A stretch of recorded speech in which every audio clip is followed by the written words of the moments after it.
I will not watch this video because the 10 seconds I watched was so cringe.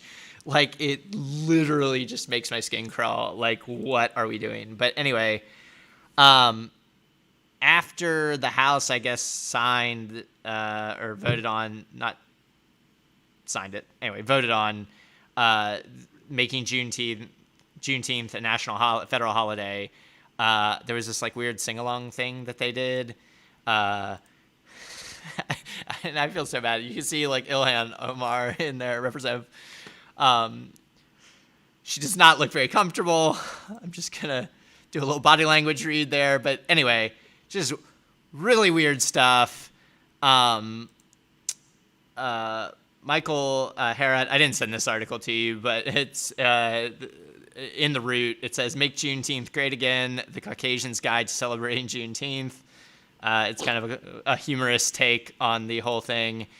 And then what was crazy to me was, so they signed this legislation and like literally federal employees all had off today. Like they immediately canceled. And then even on the state level, everyone's off Monday. Like there's a lot of like OU, I think, is completely shut down on Monday. Like no work, no classes, no nothing. So, I mean, it's like, I mean, to me, like my initial reaction is like, I mean, I'm not going to knock a day off, but like the fact that you can like sign a piece of legislation, cancel the federal government the next day, cancel the state government 2 days later, and it's like, I mean, that does show we can do that's stuff. Too much. Yeah, like a little, like, but to me, it's like it shows, like, man, like they can actually get shit done when they want to. I mean, I don't know if this is the shit they should be getting done necessarily, but I mean, they did that with the CARES Act. The pandemic hit, they was on that shit. Yeah, yeah, they did with the CARES Act. So okay, Juneteenth, 1865, Galveston, Texas. The slaves there became aware that they were free, and both sides of my family come off the cotton fields of East Texas, right? And so I've celebrated, known about Juneteenth my whole life. The celebration is Black people go barbecue. I appreciate a day off. I haven't had it happen. I don't know what I'm going to do when a white coworker says Happy Juneteenth. I'm like, I guess, fam. I don't really know. You still not getting invited to the barbecue, but yeah, I appreciate you. I was like, okay, it's a day off. Which, by the way, if you don't appreciate, you really got to work on who you are as a person. If bare minimum, you don't appreciate a fucking day off. Seriously. I mean, come on now. But the primary issue with this, and there's a hilarious meme. I'm gonna see if I can upload it on Twitch. It's not letting me on Twitch, but anyway, there's a hilarious meme, and it shows this person stepping over all of these steps, and it's voting reform, policing, voting reform, teaching history, reparations, and all these things that Black people actually want, and then he steps to making Juneteenth a holiday, right? And that gets to the core of the issue. And this is the problem with the Democratic Party and just politics and this country in its entirety in terms of its refusal to deal with the ramifications of its racist past. Right? I was going to barbecue tomorrow, whether it's a federal holiday or not. I moved, so I can't go. There's a Juneteenth parade in Hugo. It's a Juneteenth go every year. My uncles and cousins and mom and aunties, we get down there, we grill and we crack jokes and just be Black folks, happy to be around each other. Couldn't do it last year. I can't go down there this year. I'm gonna do some stuff in Oklahoma City because I moved and you know with this Juneteenth parade, all of that, right? That was gonna happen whether or not June is a federal holiday. But I want to get to the other stuff that could be addressed pertaining to the plight of Black folks in America that was completely skipped over, right? So I said that both sides of my come off the cotton fields of East Texas. As far as I'm a descendant of slaves off the cotton fields of East Texas. Juneteenth started at Galveston. That's down on the east Gulf Coast of Texas.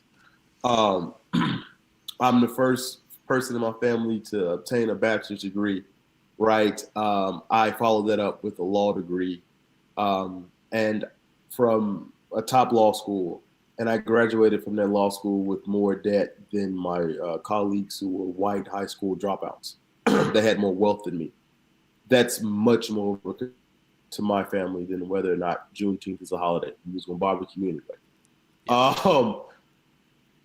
So many members of my family are in, going out, or going to the Oklahoma Department of Corrections. As I say often, the Oklahoma Department of Corrections incarcerate more black people than any place in the history of the earth. 6 out of every 100 black men go to sleep in a cage. They will go to sleep in a cage tomorrow, whether Juneteenth is a federal holiday or not. To probably do something about that. Yep. So many of my family members will, I can't eat ribs today. I ain't eating ribs this time. I'll go leave the pop alone. I can't drink no more pop. I'm not drinking no more sweet tea. Or such and such had to have his leg amputated. Or such and such passed early this year from COVID. She got COVID, and my family and so many families around that. That'll be the conversations that we will be having tomorrow at the barbecue, because there are substantial health disparities amongst black folks and everyone else. Even if you control for wealth, even if you control for socioeconomics, black women are more likely to die in childbirth than any other demographic because they are black and for no other reason. Should probably do something about that, right? State just expanded Medicaid. That's perfect. But there is so much more to be done. So many people will miss out on those barbecues that need to experience them. Number one, they need to see that blackness is so much more. And I've talked about the last couple things I've mentioned have been, the oppression of black people. But black people, if there's nothing else that defines the black experience, it's happiness and joy when there should be none, right? If you look at the history of blues music, the quintessential American art form, you look at the history of comedy and stuff in this country, so much of it comes from the black experience. It comes from pain, but it is in its essence joy, right? Find a way to be joyous in that. And I wish so many people who aren't black could experience that and appreciate black people in our whole and entire selves, to understand who we are and why it is essential to invest time, energy, effort into a nation that respects our humanity, who we are, and invest in us and what we've had to go through and learning about us and our history. And at a time that we made Juneteenth a holiday, critical race theory is saying you can't really teach Juneteenth and a variety of other things. So I spoke about East Texas, right? Where my folks come from, where Juneteenth come from. So East Texas is also where lynching comes from. That's uncomfortable. 1893, Henry Smith, Lamar County, Texas, where my family come from. Now it's county seat is Paris. By the way, Paris, and this cannot be unsaid with what I'm about to say as far as historical perspective, Paris has some of the highest incarceration rates of black people in the country. Right. Paris, as we call it. My grandma still stays there. Half my family's still there. 1893, Henry Smith, he's accused of killing a white child, goes to Arkansas, they bring him back. 1893. The governor of Texas, who in 2021 isn't a very progressive fellow. So you can imagine how the governor was in 1893, calls Paris and says, I can't let y'all do this. Like, y'all can't hang and torture a person in a county. I can't let this go on. And they said, no, but you can, because we're going to do it. Right? That's a few miles up the street from where Juneteenth began in Galveston, same state. Critical race theory would say teaching that, right? That's uncomfortable. That's problematic. That's the worst of America. but teaching that can make some people uncomfortable, right? And so we should remove that part of history and solely focus on when Rosa Parks sit down. But it's that part of history that you will understand why Paris has the incarceration rates. Why, if you understand that, you will understand why I graduated and still have less wealth than a white high school dropout, right? Because my folks come from there, and I'm not anomalous. That is Black folks around this country. That is the racial wealth gap. And so, yeah, it's a day off. But being frank, with what America has done and is doing to Black people, a day off is the last we need from that. Yeah. Yeah. And I mean, to me, that's what makes the whole sing along thing and the Democrats' performance stuff like so gross is like they could be driving that narrative. They could be fighting those fights. And especially considering that Black folks have largely carried the Democratic Party for many years now. In like without them, they would have no coalition to win electoral power. And yet it's like we're still just struggling to even find the words to talk about reparations or to talk about, I mean, just decarceration. Like, just end it. Like, just it didn't work. It ain't made us safer. Like, just end it. And we can't do it. And it's like, I mean, because I just look at, like, I mean, I tweeted about it some, and, you know, like the guy at the Walgreens in San Francisco. I mean, it's like, it's shocking to me, because you said this earlier that, like, well, what plays in Oklahoma doesn't play nationally. I worry that it plays too well. Like, it's too similar, because, like, the same fear and the same rhetoric and the same thing that's happening right now in San Francisco around a progressive district attorney is the same conversation we have around crime and everything here. It's like we're not having the real conversation. We're not having the conversation about the historical damages we did. We're not having the conversation about how we actually fix the problems that we have. We're just playing to this fear and grievance that exists in our society.